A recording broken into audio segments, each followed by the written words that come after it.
it's Karyn Bryant for MMA Heat, and right now I'm talking with Shane Carwin, UFC heavyweight, who lives in Colorado and was going to give us some first-hand accounts here of what's going on with the fires. And Shane, first I want to say thanks for talking to me, and I want to know how the situation is for you.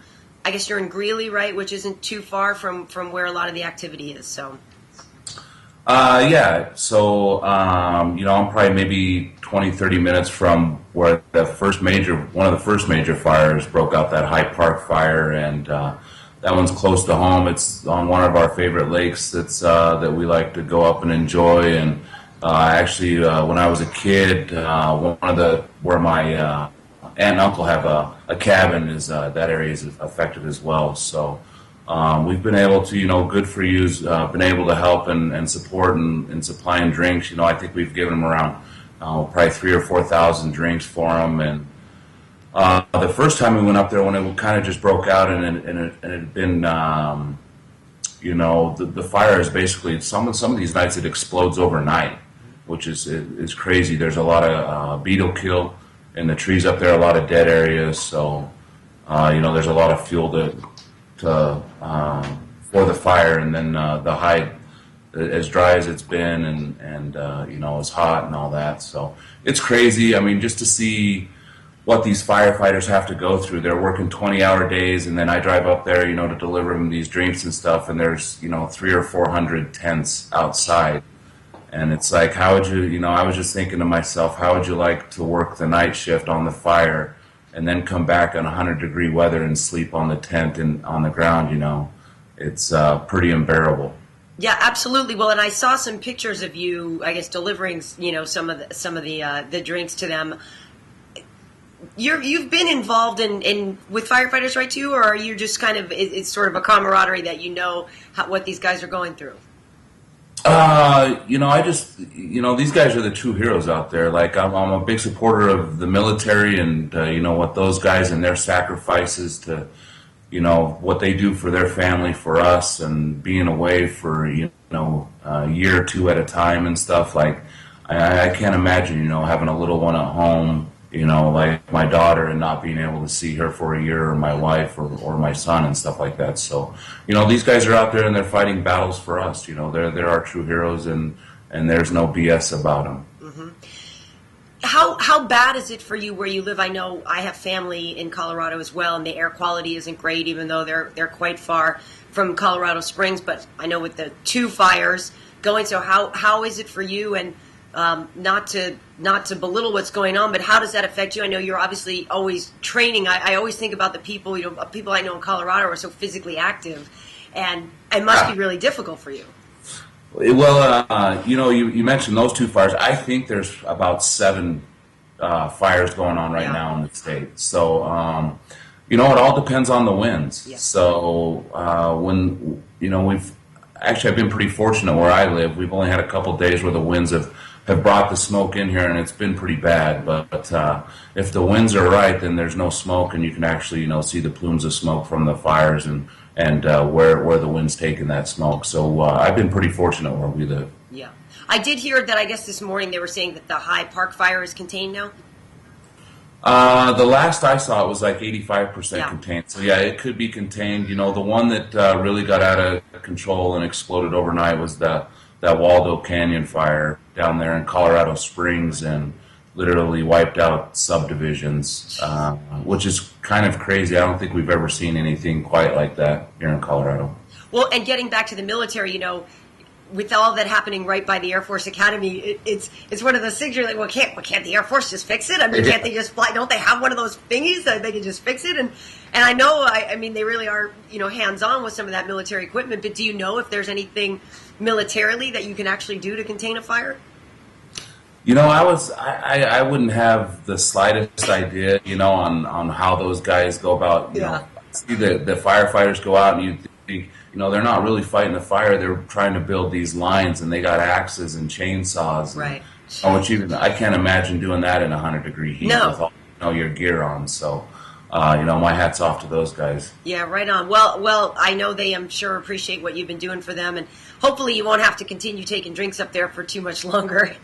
Yeah, no, I think, like you said, if it's contained up here, then maybe we'll have to drive down and see Springs or something. I know that there's a few things going on with the Red Cross and stuff that I might try to get involved with and go do a signing or something to help the people out. Nice. And I know in other signing news, you're going to be out in Vegas next week for the expo, right?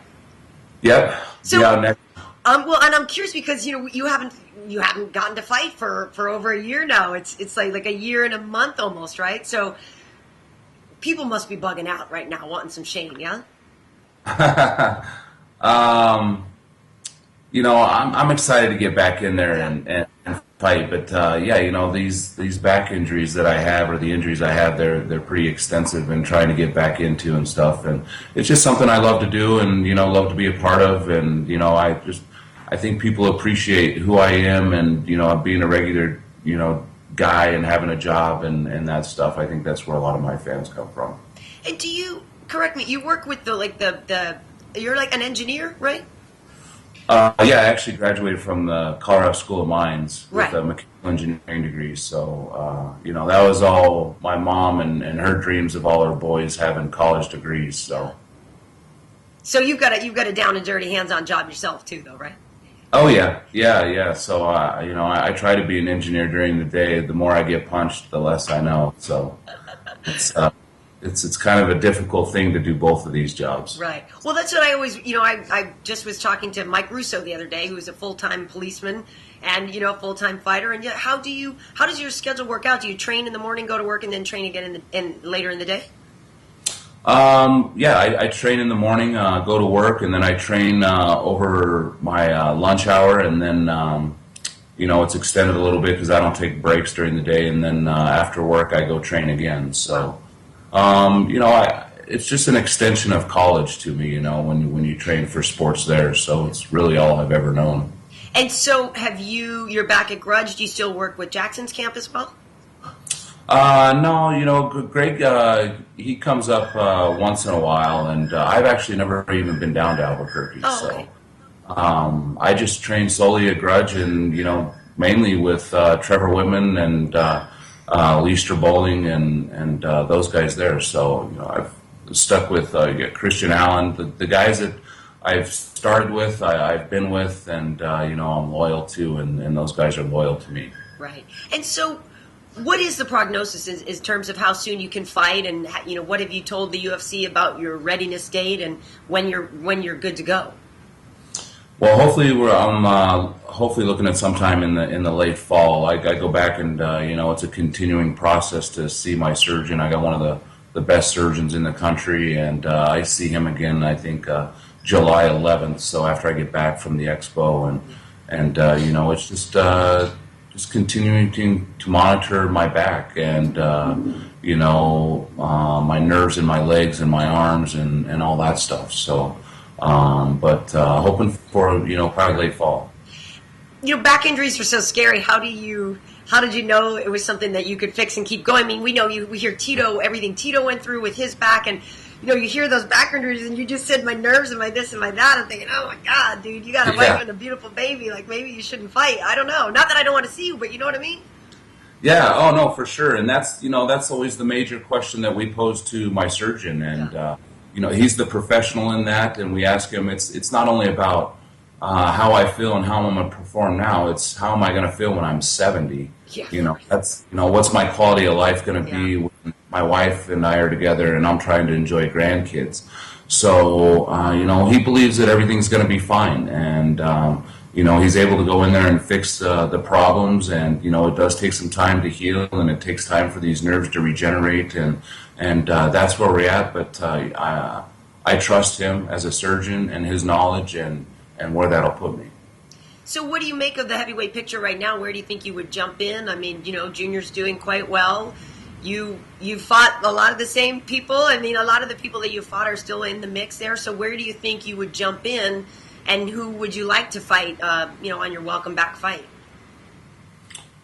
Yeah, there's, I think the heavyweight division, it's got everybody in there now. It's everybody's come together. It's I think what the fans wanted, and there's 10 or 15 guys that they're up there in the top, and I'm sure that's what they'll bring me back into, and right now I'm not focusing on anybody other than myself and trying to get, 100% healthy and being able to train at 100% and bring back some technique and some better technique and just be a better fighter. And for me to sit here and want to try to worry about somebody, to me, is senseless. Yeah, I did read one interesting, not only one interesting thing, but something interesting on your website where you said, your whole fight career was less than one. Your time in the Octagon equaled less than one Pride fight or something like that, and that really when you think about it, your actual hands-on experience, in a real fight in the UFC is not that much time. Yeah, there's not that one. You spend all this time training and all that, and I think it's just probably my fighting style. Trevor Whitman. I remember in my first fights, I had no striking ability, and it was pure wrestling, and he's kind of turned me into somebody that I like to strike and I like to get hit, and I don't know if that's a good thing. Well, it's good for the fans, I'll tell you that. Yeah, I'm sure they enjoy that. Oh yeah, we do. I do. And you said something about adding that you think they should add pads to or more padding to the gloves. Maybe for the other guys, yeah. Oh, nice. Well, I will tell you this. I mean, I know your hands are gigantic. I remember covering the Alistair's fight with Brock, and I remember I got a look at his glove, and I think it was a quadruple XL or something, and I was like, dude, I got to take a picture of that. So you're right up there too, right? Yeah, oh yeah. That's that was the old style gloves, and now the new style it's an open skirt on the end, so we can actually try to squeeze my hand into the smaller glove. There's actually a big difference in the padding from a double X to a triple X in the glove. Oh yeah. So we try to squeeze my hand into a double X, and it's pretty hard to squeeze into it, but that's padding. So you're always looking for a little advantage somewhere. That is great. That is great. That's great. Well, I have to tell you, I think you're fantastic. We've got this around the house here. We keep that, and he looks ready for action. Our daughter actually loves to play with these, so it's great. It's actually hilarious when she gets I'm sorry, they're not dolls, they're figures, and they dolls, figures. My friends call them dolls just to give me a hard time. Well, that's great. Well, Shane, I'm looking forward to seeing you. Hopefully I'll run into you at the expo, and I really appreciate what you're doing to help out the guys out there in Colorado, and hope your recovery goes well, and we're really looking forward to seeing you back in action. Oh, thank you, and thanks for having me. I really appreciate it. All right. Have a great day. You too.